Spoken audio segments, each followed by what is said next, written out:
No. Yeah, there we go. Okay. So this is an adapted version of a presentation that I've held before, and I'm trying to. It's been really useful to me. So I'm trying to update it to keep it as relevant as possible, and hopefully I've succeeded, and it will be relevant to you also. So the topic is what is about to happen with DNS Anycast. My thesis is that it started out as a really exotic thing that was only really useful or really needed for a few zones, primarily the root and then the TLDs. But things are changing, and we may be entering an era where it will be basically Anycast for absolutely every zone on the planet. And the question is whether I'm right or wrong, and we will see whether you can follow through my line of thought here. So who am I? Well, I work for Netnod, and my name is Johan, and I do DNS stuff. So DNS stuff at Netnod is iRoot, obviously. We run one of the root name servers since many years ago. We do massive amounts of DNS authoritative service for TLDs. I don't know, but it could well be that we are the largest operator of TLD services on the planet. There's no official competition in that area, but we are definitely one of the largest. Now we also provide enterprise services, typically through resellers, which is a completely different space than the TLD service, where it's TLDs, few zones, massive amounts of data, enterprises, huge amounts of zones. Each zone is very small, so it's lots of data in both cases, but a very different configuration profile. And we do this from roughly 70 locations around the planet, including Copenhagen and Stockholm and elsewhere. So this is what I do, and I basically do nothing but DNS for the past 20 years, and that's sort of the reason why I'm here and why I care about DNS. So once upon a time, this was really easy. You could run DNS just from a couple of boxes in your backyard or in your basement or whatever, and there was nothing to it. Those days are clearly long gone, and now DNS is increasingly becoming a more difficult service to provide. Not because the protocol has changed, but the challenges on the internet have changed. There are attacks of all sorts. There are more software choices. I mean, once upon a time, if you just ran bind, you were covered from a configuration point of view because everyone was using bind and there was no real alternative, which is no longer really true. So the configuration space and the software alternative space, that is really getting more and more either complicated if you look at it as a negative, or creative and new possibilities arise if you look at it as a positive thing. But regardless of which way you look at it, complexity is increasing. And there are more and more demands from customers that you really need to deploy your zones really quickly. So the old model where you basically got an email saying, I have this zone, can you please slave that for me? And you set it up, and the next day it's being slaved, and they start manually adjusting their NS records. That's way past. Now the zone should be up and running around the planet in a minute or in seconds. And because of all those new requirements, we do see that how you manage this is changing completely.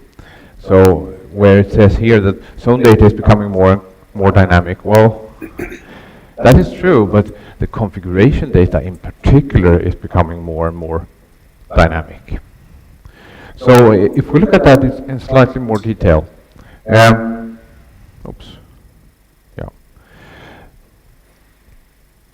we have all the DDoS stuff. We have the changing configurations. We have tweaks on not really the protocol level, but let's call it a policy level, where we add stuff to the DNS that causes behavior modification to the results. So suddenly the result of a DNS lookup is not only a question of the contents of the zone, but it's a question of the contents of the zone, the source address of the query, the time of day, the phase of the moon, the load of the server, and a couple of other parameters, and then they tweak a response. So we're sort of changing how DNS actually works from being a static thing based on the zone content to being a dynamic computation based on a series of other parameters also. And yeah, that also adds to the complexity, obviously. So why do I see this as a problem? Well, usually when complexity increases and there are new challenges, that's a good thing, because that means that there's more revenue and more work to be done. The problem with DNS is that, yes, the amount of work is growing up because the complexity is increasing, but the amount of money available is going down, and that causes the problem. So, about DDoS, whenever someone talks about Anycast, it's very, very easy to get into the DDoS spiel, so to speak. There are DDoS attacks everywhere. Everyone has to protect against DDoS, and we need more sites everywhere and more capacity. I think that's true to some extent, but I also think that that's something that can very well be overstated, because there are many zones on the internet. Not all of them will be attacked all the time. Many of them will never ever be attacked at all. And you could actually continue to sleep at night in spite of us having DDoS attacks on the internet.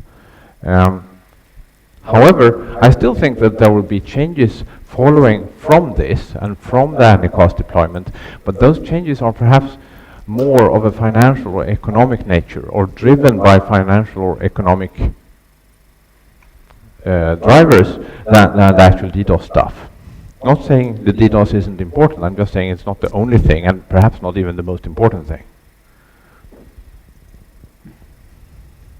So what are the changes that will be driving this? Well, I spoke about dynamic stuff already. Today, if you are a non-trivial sized provider of some sort, you do not hack your named.conf manually. You drive stuff through a database, you configure things through APIs, you script all your name server accesses, etc. Nothing is done manually anymore. But on top of that, we also get new capabilities in the actual software. If you look at, for instance, two interesting recursive servers, the Power DNS recursive server and the not DNS recursive server, both of those things have built-in interpreters in Lua. So what can you do with a built-in interpreter? Well, you can play with it in real time. You can change the behavior of the recursive server in this case, or in the future possibly an authoritative server, to do new things. You can write code online that behaves, or that changes the behavior of the name server. We couldn't do that before. Is that good or bad? Well, I think it's good actually, but I also think it's a lot more rope on the floor that people will get entangled with, because no longer will it be true that you can just look at your name server configuration file and understand how it will behave, because the name server configuration file is becoming irrelevant compared to those interactive commands and the code you've written online.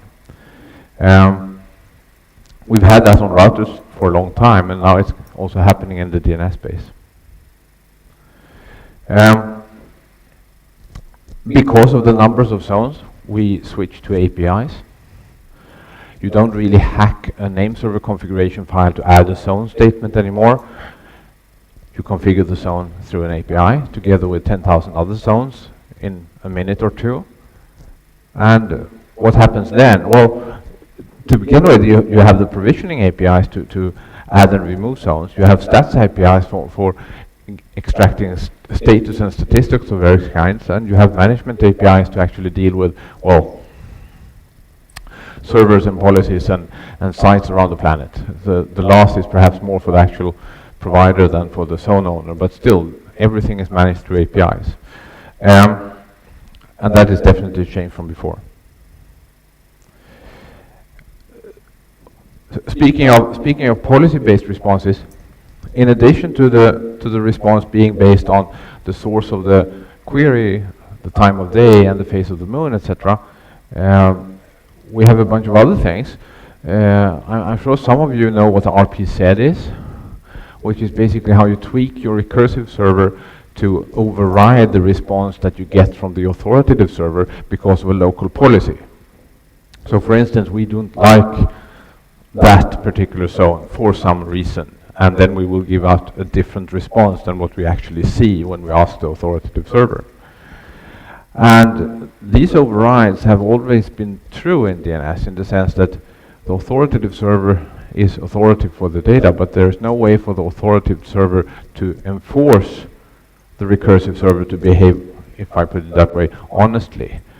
The recursive server has the client sort of captive behind it, and because of that, if the recursive server decides to do something else than just hand over the information, there's nothing much we can do about it. And that is happening to a larger and larger degree. In spite, someone would say, in spite of the deployment of DNSSEC, which was designed to protect against this exact thing. Isn't that a bit sad? We designed DNSSEC for 10-15 years with the goal of making it impossible to forge the response to the client, because he should be able to validate that the response he got was actually the right stuff. But that's not what we're having, because no client validates. It's always the recursive server that validates. And if the recursive server is the guy who modifies the response, you're sort of lost. So I think we sort of lost the plot there in DNS and DNSSEC somewhere along the way. We really should have, this is sort of a sidebar, we really should have enforced validation locally down in the client, because not doing that allows all the bad stuff that DNSSEC was designed to protect us against to still happen. A bit sad. So we have bad things happening also in the policy space, as in the response is not the response that is based on the zone content. And then we have the actual premium customers, if I put it that way. The premium customer, that's the guy who is happy if he doesn't have to pay, but if he has to pay, he will, because he realizes that this is really important. Doesn't matter what kind of service it is. In this case, it's DNS. It could be some other service, but he's a premium customer if he realizes the importance and is prepared to pay for it. And DNS, having been more or less for free for years and years and years, makes it a revenue loss item. It's more costs than revenue in the DNS space. And that is because most of the customers don't want to pay anything, or very, very little. And the few premium customers that are hiding there in the large population of customers, they are sort of difficult to identify. And they will not necessarily speak up if they get it for free. But over time, as we get more problems, and there are outages, and they are published, and they are spoken about, more and more of the premium customers are identifying the need for the quality service that they usually got without speaking for it, without paying for it, etc.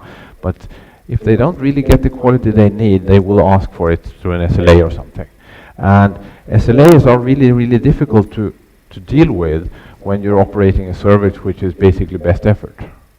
So for instance, if you remember the Dyn attack last autumn, massive attack, lots of headline news everywhere, everyone was speaking about it for about a week, to some extent also because it happened during the right week, but never mind.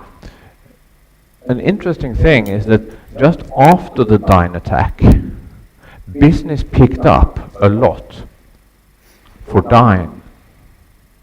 Because regardless of them having been the guys who were hit by the attack, it really illustrated the importance of DNS and the importance of a capable large-scale provider, etc.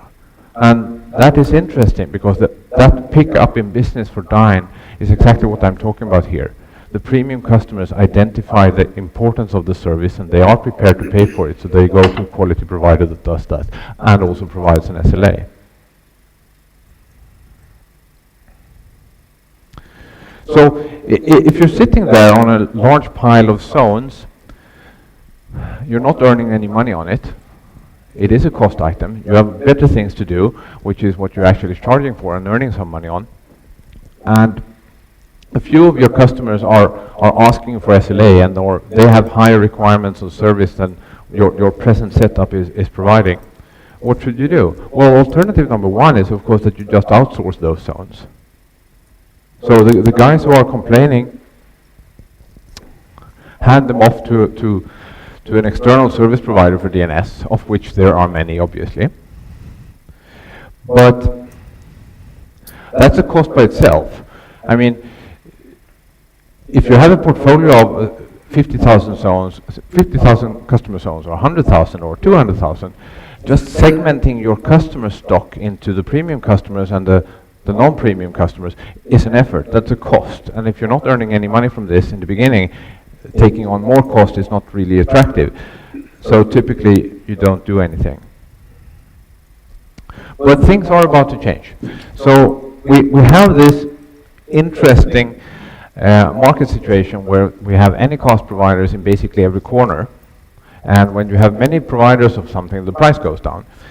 So when the price goes down, at some point you will reach the price threshold where it's cheaper to just wholesale outsource the entire thing rather than take the cost of looking at your individual zones, looking at your individual customers to figure out who really needs the premium service and who is happy enough just running off a bunch of old servers.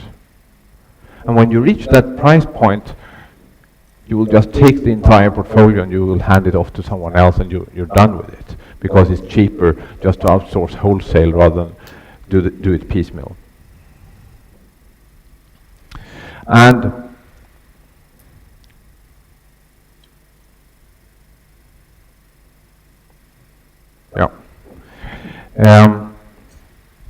and once we start seeing this, that the price point is low enough and someone does the wholesale outsourcing and someone else does the wholesale outsourcing, it's quite possible we will see some sort of waterfall effect here, which will really change the DNS landscape, and it could be rather quick. It could be that we see a massive change in the DNS landscape in just, let's say, 4 or 5 years, where a very large fraction of what is now being run on various constellations of local servers or swapping slave service with each other and having a server over in the next ISP that you either run yourself or the ISP runs for you, etc.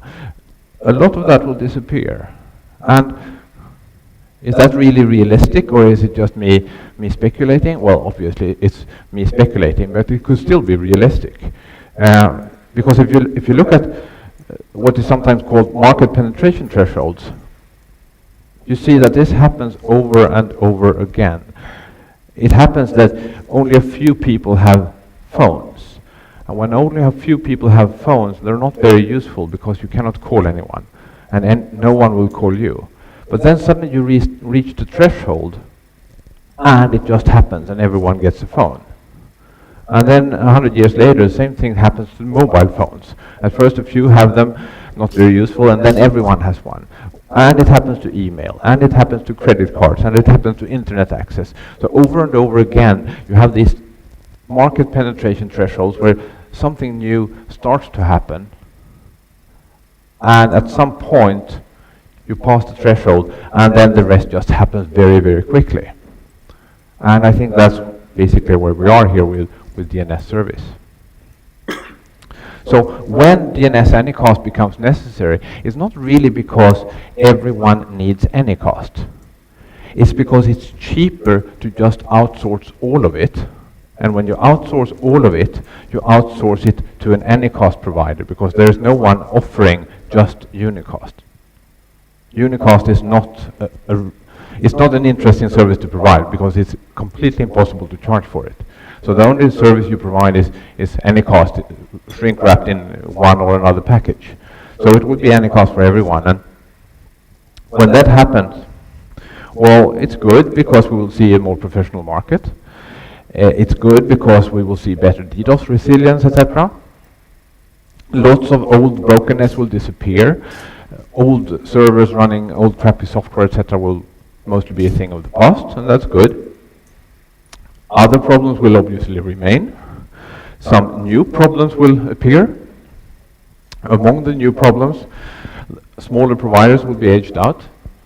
It's very difficult to compete with the really large guys because they have the scale of the volume, and the volume is the only thing you can earn money on in that kind of market with heavy price erosion.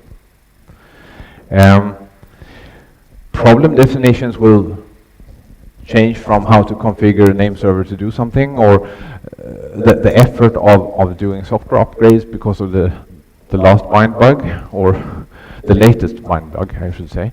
And instead be more about what is the feature set of a particular API by a particular provider. And changing from bind to NSD, or from not to DNS resolver to unbound, etc., will instead be replaced by the effort of changing your entire operations from the provisioning API provided by one provider to the provisioning API provided by another provider. So it's still about DNS and it's still about configuration, but it's a completely different problem from actually configuring name servers. So that will require people to do something new. What about monoculture? What about closed source? Well, I really like the part of DNS which is about open source. For a very, very long time, DNS has been very, very dominated by open source implementations. We've had bind forever, not saying that bind is necessarily the best thing ever, but at least it's open source. And all the real competitors are also open source. We've seen a couple of attempts at closed source implementations, but they've either failed. Think ANS from Nominum, for instance. Yes, it exists, but it's a completely marginal project. Think PowerDNS, which used to be closed source, and then it turned open source, and has become hugely popular and successful after turning open source. So we have a very strong movement for open source in the DNS space, and that's good. But when you move away from the actual name server platform, you no longer change, or you no longer make a decision on what name server you want to run, but rather you make a decision on what service you will utilize. It becomes a service. So with DNS as a service, you will basically no longer have a say on the choice of software platform. And typically more and more of these service providers, they run something closed source. So we are moving in the direction of closed source as a function of moving to DNS as a service. And that, I think, has, well, significant drawbacks. So to wrap this up, I think that the DNS problem for the company with a portfolio of customer zones, be it a hosting company, a registrar, or email or web or whatever, they will have a completely new problem definition when it comes to DNS in the future. It will no longer be about software or bind bugs. It will instead be about APIs and SLAs and price points and what to choose. In the service provider end, which is where I am, well, we will get more zones and we'll get more DDoS attacks and continued price erosion, which is not really good for us. And we will obviously automate everything. And what makes this work out, in our case, will be that we have such massive scale that we can survive on a rather thin margin per zone, which is impossible if you're a small player. The other thing that will happen is that Anycast used to be more or less a very trivial service. Yes, you add this zone, and we will respond to queries about the contents of that zone on the following IP address. So it's basically you just take a standard slave server and you clone it in a number of different locations, all having the same IP address, and it's just a standard slave service, and then you're done. That will probably not be true in the future. So Anycast as a service will have to evolve a lot to satisfy the needs of all those zones for the entire internet. I think we are sort of emerging from the first phase of Anycast, where it was a static service, at some price point to the next generation or the next phase of Anycast, where it becomes a much more customizable product, much more dynamic, lots of new features, and unfortunately for us, also at a much lower price point. And that will trigger everyone to move. And this particular slide is actually from when I did a similar thing last year in Stockholm, and I tried to predict what would be happening in the DNS space. And of course, whenever you try to predict something, you're wrong. So here's the updated version. And DNS service and routing is becoming more and more mixed up. Well, yes, that's Anycast for you. But the important part as a customer is that you will no longer care. It's not your problem. It will be the problem of a rather limited number of large-scale Anycast provider. DNS is becoming more and more complex, yes. Because of market forces, lots and lots and lots of organizations that today are running name servers will not be running name servers 5 years from now. They will buy a service from somewhere at a rather cheap price, and that will allow them to earn money and focus their attention on what they actually earn money on. And we will see more closed source, and we will see massive amounts of work in the API space rather than in configuring name servers. Obviously, Netnod is active in this space, so if anyone wants to talk to us or to me about it, that's fine. But the core of the talk is really that I see a massive industry change about to happen here, and it's not about DDoS. It's about pure financial drivers. Any questions?